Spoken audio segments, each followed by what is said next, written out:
தென்னை மரத்துக்கு வெள்ளை ஈ போகிறக்குமோ காய் நல்லா காய்க்கிறதுக்குமோ மருந்து கட்டுறத வேர் மருந்து கட்டுறதை இப்போ நம்ம பார்க்கலாம். இது மருந்து 2. அந்த சின்ன 1 லிட்டர் கேனில் இருக்கிறது மோனோ, பெரிய கேனில் இருக்கிறது நியூட்ரியன்ட்டு.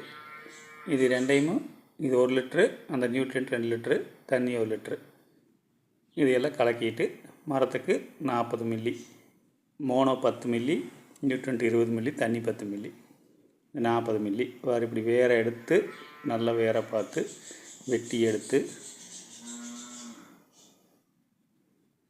வெட்டிட்டு இருக்கிறாங்க. வேர் எடுத்தாச்சு.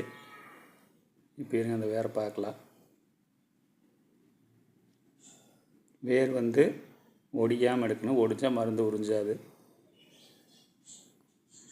அதுதான் விவரமாக செய்யணும். வரை எடுத்துட்டாங்க. வேர் தான் வேர் ஒடியாமல் எடுத்தாச்சு. இதில் புது வேர் எடுத்தாச்சு.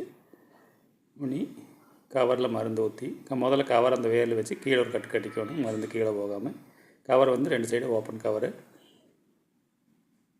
கட்டிட்டாங்க. ஒரு புனலை வச்சு 40 மில்லி அளவு எடுத்தாச்சு, ஊற்றியாச்சு. மேலே அதே மாதிரி நம்மளை போட்டு கட்டிடுவாங்க. மருந்து கட்டியாச்சு. அந்த கவர் கீழே சாயாமல் நேராக நிற்கிற மாதிரி கொஞ்சம் மண்ணை தள்ளிட்டு விட்டுடலாம். அவ்வளோதான். இது உறிஞ்சிறது வேரோட தன்மை பொறுத்து 1 நாள் 2 நாள், அதிகபட்சம் 3 நாளில் உறிஞ்சிடு. அதுக்கு பிறகு நம்ம தண்ணி விட்டுக்கலாம் மரத்துக்கு. அது வரைக்கும் தண்ணி விடக்கூடாது. இது மருந்து கட்டுறதோட உபயோகம் என்னென்னா, வெள்ளை இருக்காது, காய் குறும்பை உதிராமல் காய் நல்லா பருமனாக வரும், எடை வரும், காய் வண்ணம் வரும். 6 மாதத்துக்கு ஒரு டைம் இது கட்ட வேண்டியது வரும். செலவு மரத்துக்கு ஒரு 25 ரூபா பக்கம் வரும். அவ்வளோதான். இந்த மருந்து கட்டுறதுனால நம்ம அதிகமாக உரங்களை யூஸ் பண்ண வேண்டியதில்லை. மருந்து கட்டினோம்னா கூட மாட்டுச்சாணி போட்டோம்னாலே போதுமானது.